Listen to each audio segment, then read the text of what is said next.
The first thing you must do is stop the noise in your head. In a crisis, panic is not just a reaction. It is the enemy's quiet accomplice. Your biological instinct, the lizard brain that has kept your ancestors alive on the savannah, will scream at you to do one of two things: freeze in disbelief or run blindly. Both are fatal. You have to override millions of years of evolution in the span of a few seconds.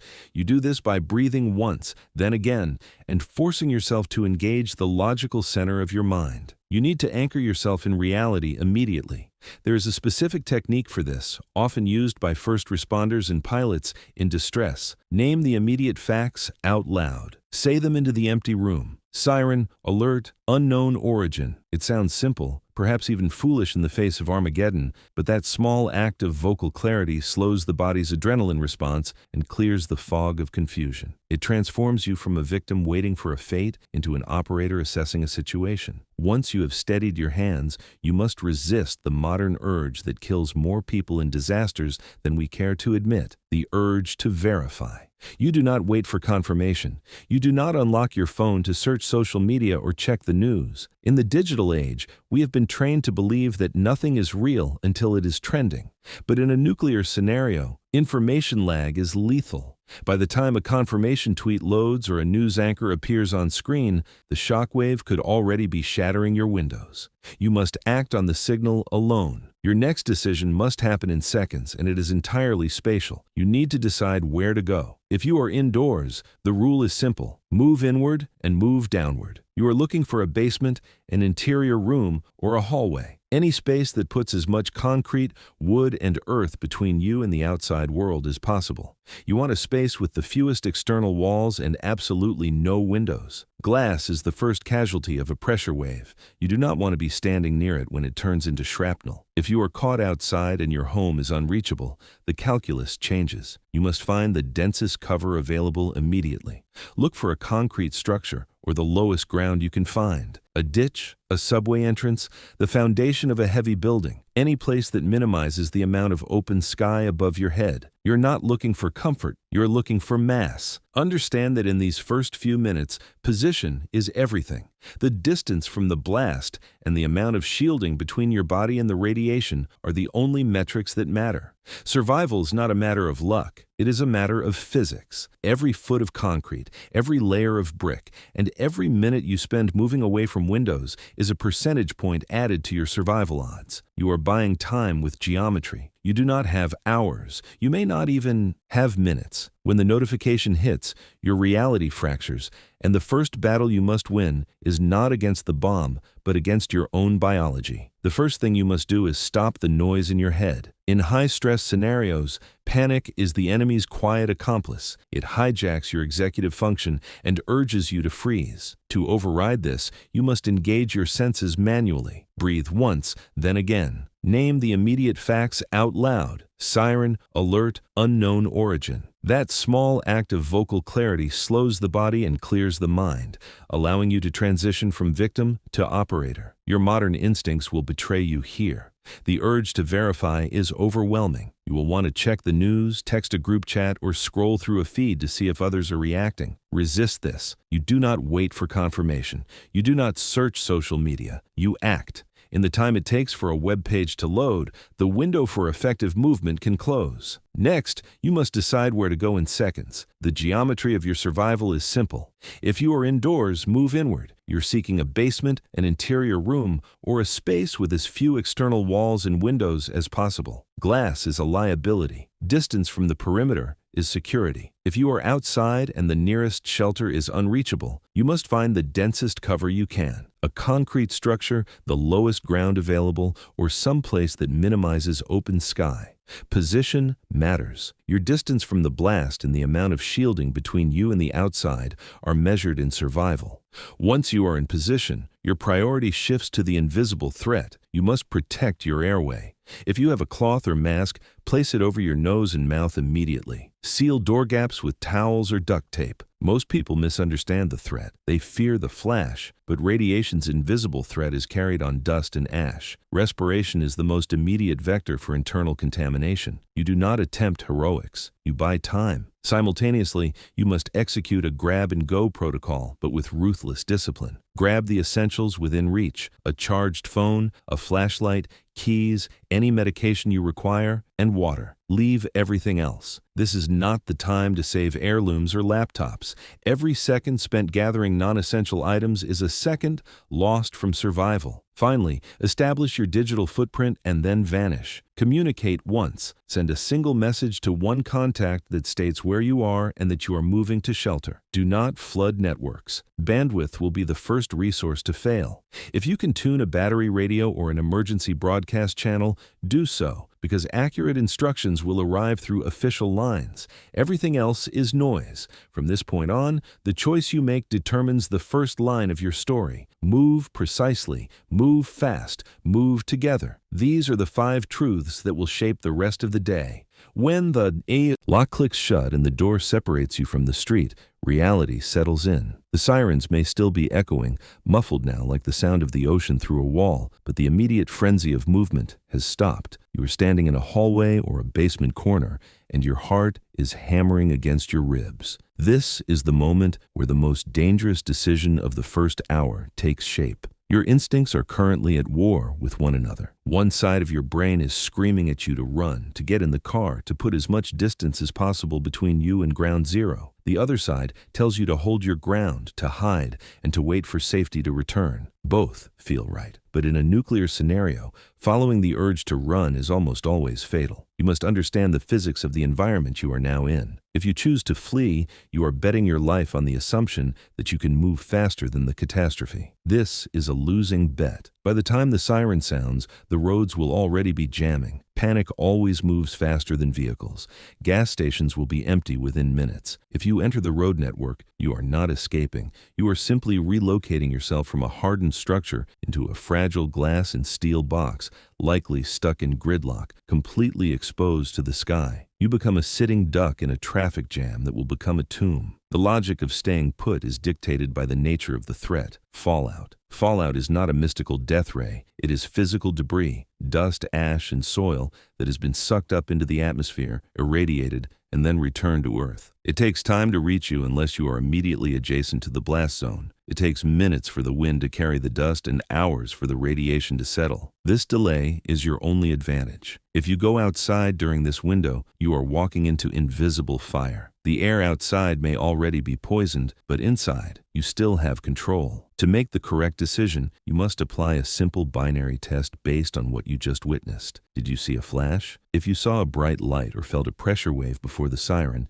staying is your only option. You are close enough that fallout will begin to descend within minutes. Evacuation is impossible. Your survival depends entirely on putting mass between you and the radioactive particles settling on the roof and ground. However, if you are far from the impact zone, no flash, no blast wave. The siren could mean an incoming threat that hasn't landed yet. Even in this case, your best chance is to shelter deeper, not flee farther. You cannot outdrive a warhead, and you do not know the target. The road is a variable you cannot control. The shelter is a constant you can. Now that you have committed to staying, you must optimize your physics. You are no longer in a home. You are in a biological shield. The goal is to place as much material density between you and the outside world as possible. Concrete is best. Wood is better than nothing. You must act like an architect of your own survival. Move heavier objects toward the outer walls to create additional shielding. Drag a mattress, a bookshelf, or bags of soil against the weak points. Every centimeter of material matters. Even books and clothing become armor in this equation. You seal the vents with towels and stuff gaps under the doors, not just to stop air, but to stop the physical ingress of radioactive dust. The airflow will be slower, but it will be safer. You are shrinking your world down to a defensible square footage. The instinct to peek outside, to look through the window and see the mushroom cloud or the chaos will be almost unbearable. You want to know. But curiosity is lethal in these moments. A window is a hole in your armor. Keep it shut. Keep it covered. In these first critical hours, survival isn't about speed or strength. It is about composure. It is the ability to sit on the floor, take a sip of water, and force your hands to stop shaking while the world outside disintegrates. You have traded the illusion of escape for the reality of endurance. You are operating blind, but you are alive. And as long as you remain behind those walls, you have a chance. An hour has passed. It feels longer because time moves differently when you are waiting for something you cannot see. The initial rush of panic has faded, replaced by a strange, heavy calm. Your body begins to understand what your mind still resists. This might not end quickly. You look around the room that has become your shelter. A few bottles of water, some food, your phone sitting silent on the floor. These small, ordinary things that never seemed important now feel like lifelines. You start to see them differently, not as possessions, but as units of time. The first rule of surviving the next hour is simple. Secure what you have. You are no longer a consumer. You are a quartermaster. You count your water supply. In this new economy, one bottle equals roughly 4 hours of hydration if rationed properly. You take a marker or a piece of tape and mark the caps, 1 line per person, per drink. It sounds excessive, perhaps even paranoid, but discipline keeps panic from returning. When the world outside loses its rules, you must invent your own inside. Next, you address the invisible balance of the room, air versus shielding. The instinct to seal every crack and crevice is strong, but you need oxygen to survive. You tighten what you can, windows, doors, vents, but you leave a small, high opening to allow air to circulate. Remember, radiation moves on particles and dust. Still air protects you more than sealed air. You are trying to stop the intrusion of physical matter, not air itself. You then turn your attention to the walls. You move heavier objects, a mattress, a bookshelf, toward the outer walls to create additional shielding. Every centimeter of material between you and the outside world matters. Concrete is best, but wood is better than nothing. Even earth, bags of soil, stacks of books, or piles of clothing, all of it becomes armor. You are thickening the skin of your shelter. If the power is still on, you must use it wisely but cautiously. Charge everything immediately, your phone, a flashlight, a power bank. Then unplug them. Power surges are common after grid disruption, and fires can start from circuits that were never built for chaos. You do not want to survive the blast only to be forced out by an electrical fire. As you work, you notice the house feels too quiet. You wonder how many people are nearby, doing the same things in silence, families in basements, old men staring out windows. You realize survival isn't just physical, it is mental, and isolation is a threat. To combat this, you make a note in your head: stay busy, stay structured. Routine is control. Even in the smallest ways, like counting supplies, adjusting furniture, or repeating tasks, the mind obeys structure when the world stops following rules. You have done what you can for now. Your space is safer than it was an hour ago. Inside, you have created the first fragile layer of order in a collapsing system. Hours pass in fragments.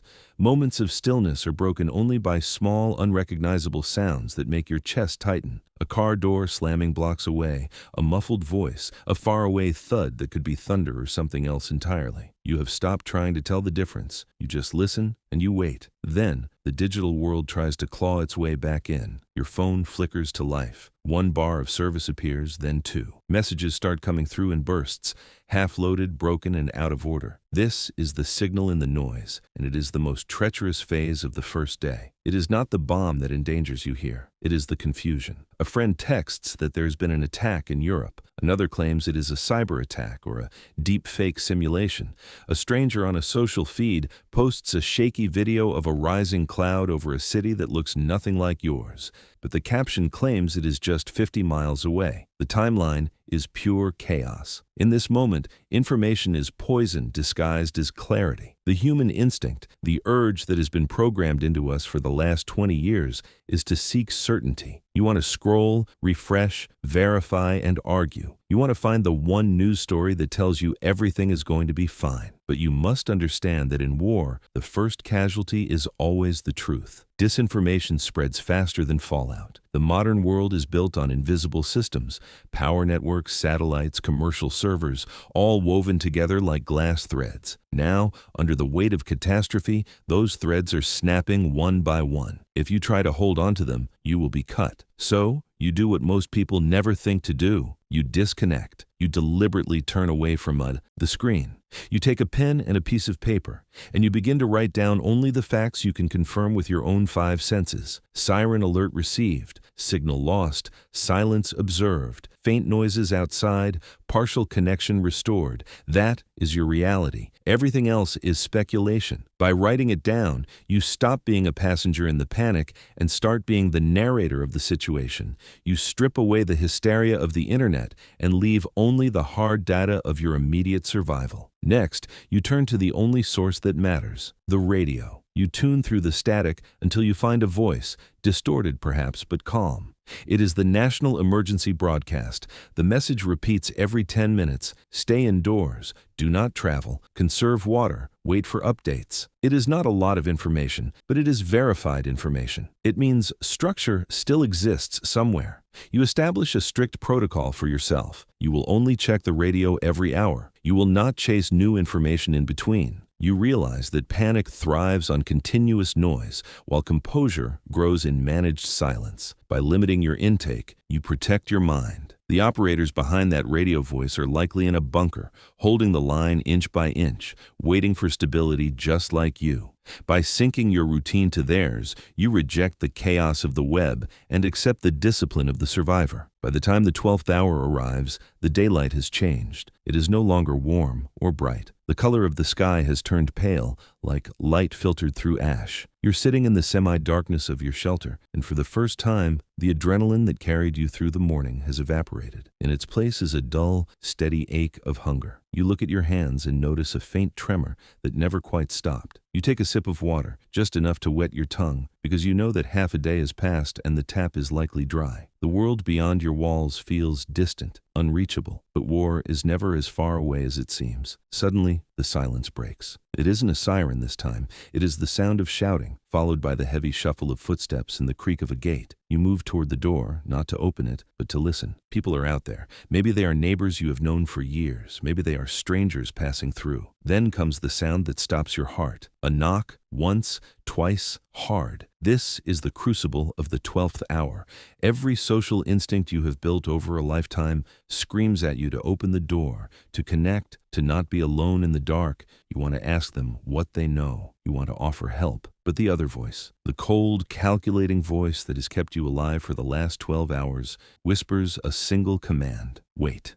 You have to understand the psychology of the moment. Desperation makes even good people unpredictable. Supplies are running low everywhere. Rumors spread like wildfire that certain houses still have food, water, or power. If you open that door, you are not greeting a guest, you are revealing resources. In the vacuum of authority, survival turns into suspicion. It is not cruelty to keep the door locked. It is instinct. Everyone is frightened and everyone is trying to protect someone. So you stay quiet, you hold your breath, the knocking stops. You hear footsteps receding down the pavement. A complex mix of emotions washes over you. Relief, guilt, and fear, swirling until you can't tell them apart. You never imagined there would come a day when you would have to ignore another human being to ensure your own safety. But in the aftermath of collapse, safety changes shape. You move to the window and peek through the gap in the curtains. The streets look different now. There are abandoned cars left at odd angles, litter carried by the wind, and a silence that is heavy rather than peaceful. Somewhere in the distance, a fire burns unattended, casting an orange glow against the gray sky. The smell of smoke is thick and oily. You close the curtain, you sit down and return to your log. Time, 6:17 p.m. Status, shelter intact, radio stable, no contact. You read it twice, just to remind yourself that you are not a passive victim in this catastrophe.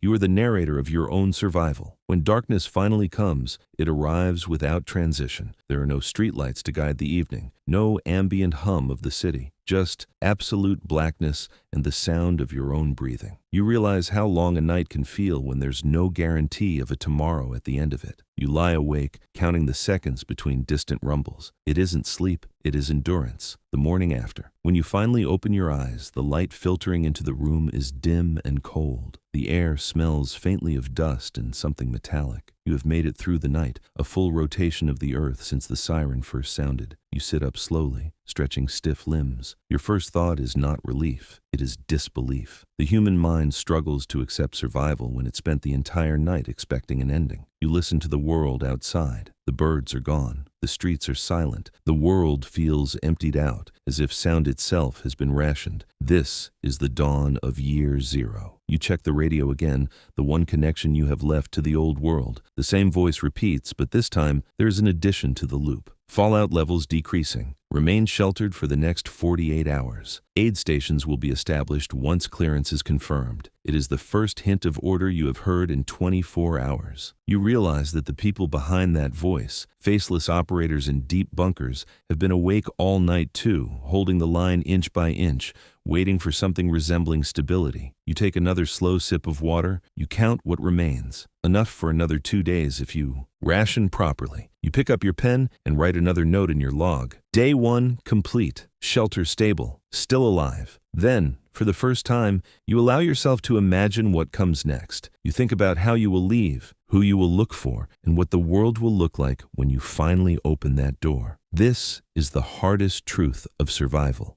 It isn't the waiting or the fear. It is the realization that when you step outside, everything that used to be normal is gone. The routines, the noise, the traffic, the certainty of a morning commute, all of it has been erased in 24 hours. But there's also something else sitting in the quiet room with you, something smaller and tougher. It is the realization that you adapted. You didn't freeze, you acted, you thought, you survived. The world has reset, and you are still standing in it. If World War III began tomorrow, there is no promise of absolute safety. We live in an era where the systems we rely on, power grids, supply chains, digital networks, are woven together like glass threads, prone to shattering at the first real impact.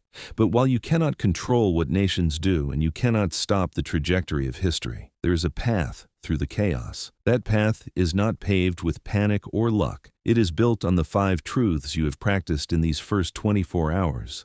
Awareness, shelter, discipline, information, and restraint. These are the virtues that separate the survivor from the victim. You have learned that survival isn't just about strength or speed. It is about composure. It is the ability to act when the body wants to freeze, and the discipline to remain silent when the mind wants to scream. Throughout this ordeal, you have realized that you are not a passenger in this story. You are the narrator.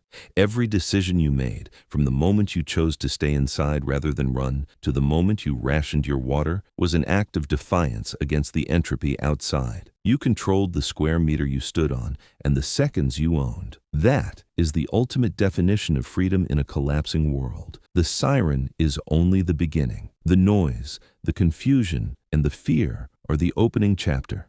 But the real story is how you respond when the siren stops. When the dust settles and the door finally opens, the world will need people who did not lose their minds when the lights went out. It will need people who remembered how to endure. So, take a final look at the room that kept you safe. Breathe once, then again. You are still here. You are still thinking. And as long as you have that, you have a future.